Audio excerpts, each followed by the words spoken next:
I think if you have a car with an engine that sounds good, it is your responsibility to make it louder. That's sort of what I've done here.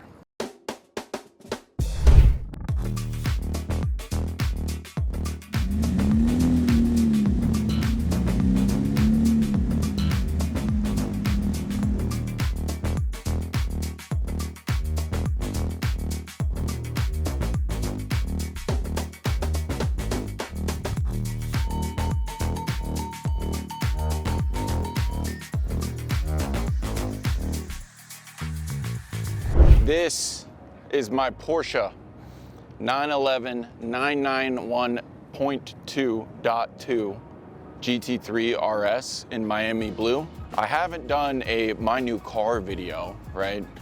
I don't know why. A part of me thinks it's kind of corny because it does get views, but at the end of the day, there's a million my new car videos on YouTube. So this one is going to be my old new car segment.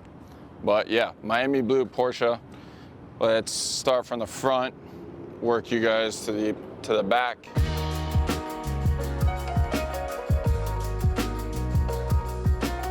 So this car, odd story on how I got it, but so I had a Miami blue GT3, which was in a manual. I ended up getting this because of my insurance agent. My insurance agent, basically, he had another client, another customer who had one of these, and long story short, he flipped his car on track. Not this one, you know, he had 9 other cars or something, and his wife made him sell all his track cars. So I actually got this car via trade. So we basically traded my old GT3 for this one. I wanted a faster car, I wanted something for the track, and he wanted a car for the road because he's no longer doing track days. So basically I got this car at 300 miles and we traded MSRP for MSRP. Basically I paid $18,000 to upgrade to the big boy model, the RS model. One of my favorite things about the 3RS is the front bumper. It's a lot meaner, takes out a lot of bugs. These right here are just air tunnels, whether that's for the actual cooling of the motor or just to redirect airflow to out over here above the wheel well. All this stuff, everything on the car is sort of for a reason. It's for purpose. It's not really to look cool or anything like that. Like these, again, same thing, redirecting airflow. These little 2 hood scoops, which, by the way, in a Porsche, at least in a 911, this is your trunk in here, and it's actually pretty roomy.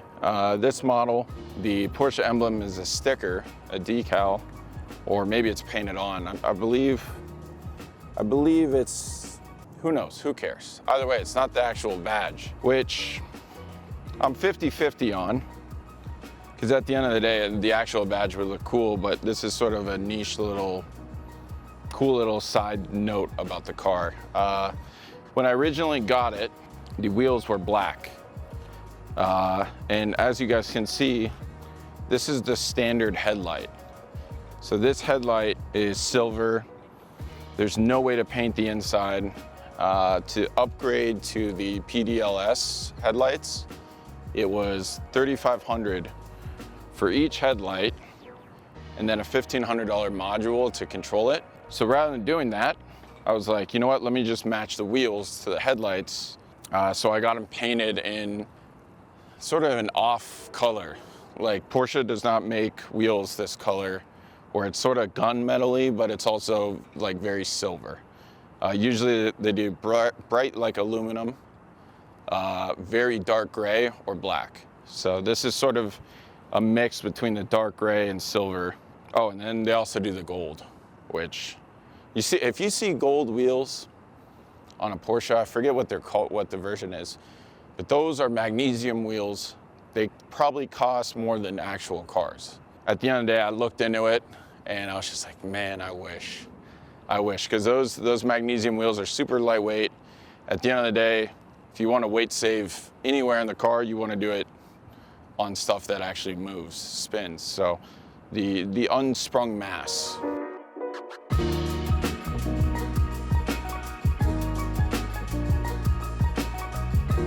Next up is the mirror area. Porsche needs to start shipping this little piece from the factory. This little lip will actually redirect like airflow. So you know the helicopter sound you have in cars when someone in the back seat rolls down their window. So basically when you're just like this, if I didn't have this, you would get this helicopter noise at a certain speed. So this little device, this is called a window triangle, prevents it. And then as for the mirrors, this was in originally Miami blue, and then black housing at the bottom. Little side note, you can always tell who has just bought the carbon fiber mirror caps aftermarket or after the fact, because this will be black. Usually if you spec this with the car, then you'll get carbon fiber mirror caps, but then this little matte black housing will be in the body color. But I think it looks even better the way I've done it. And that's completely unintended. Yeah, so as you guys can see, the mirrors, it's more motorsporty. Usually they'll run like darker color mirrors or just something. The mirrors will always be more low key than they are in actual like street cars. As for the wheels, tires, I got the Cup 2s on. I've ran all the tires that are available for this car, just track use, you just burn through the rubber. Except the Cup 2Rs. Michelin, please send me those. In the US, these side markers ship as orange side markers, got those swapped out to the clear ones. Right now I'm running the Michelin Cup 2s, have not tried the Cup 2Rs. The brakes I've upgraded, I don't know the version of it, but they're Paget, like basically motorsport pads and racing pads. So they're very squeaky on the street, but on the track, they're virtually quiet. Next up,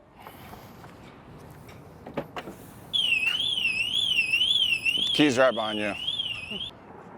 As for the interior, I got 4 options on this car.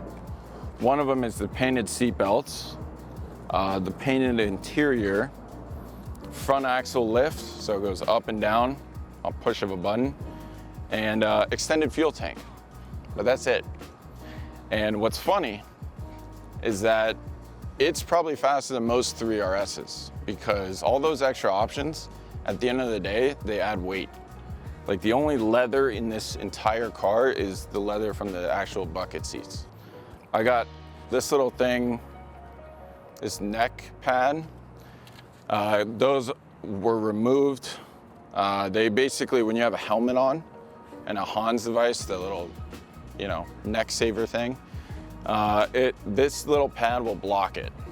So rather than like sitting upright, you'll be like, you'll be scrunched in. So this little neck pad, it's probably really great for on the road, but when you're wearing all the safety gear and stuff, it actually gets in the way. So those are removed. So another thing I got is these extended shift paddles. So these shift paddles go from here all the way down, basically just a bigger region to hit it. The standard shift paddles were a little bit too small. And it's funny, on the next generation of this car, they actually made the paddles more of like this size. And what's super interesting is the Y-Sock version of the new GT3RS has the same magnetic shifters that you would see in real life race cars or you would see in sim racing. It's the same mechanism, same magnets, so it's pretty cool. Always had the American flag, Ian Porter, let people know. No Instagram handles here, none of those, okay? I'd rather be a poser for the track than for a car meet. Nürburgring sticker, didn't really know where to put it. Felt that sort of fits in perfectly. Is it completely horizontal?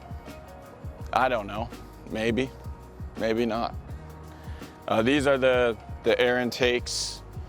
Only the 911, all the turbos, like the Turbo S, they'll have these side inlets. And same with the GT3RS, but the new 4RS has them actually right here and right here. But that's not a 911, so a little bit different. So you'll notice that these wing end plates are not the same as you normally see. These are actually the exact mold and shape, design, all that is exactly the same as the GT2RS ones. Now, how much that affects aerodynamic performance, I don't know, but they look cool. So, looking cool is half the battle, you know what I mean? Anyways, the Porsche text on the back, speaking of looking cool, I mean, come on. Come on now. And these are the tracks I've been to. Not necessarily with this car, just the ones I've driven on. There's actually way more. I put in the order for stickers and same with the number plates, but they didn't come in. So that will be a little bit different. As for the business end of the car, you can't see much. I've never seen the engine of my car. Okay, I don't know what it looks like, but it's in there. You can hear it when I start it up. So this car actually ships with 3 mufflers. You have 2 sides, 1 on each side, right behind the wheel, and you have 1 center one.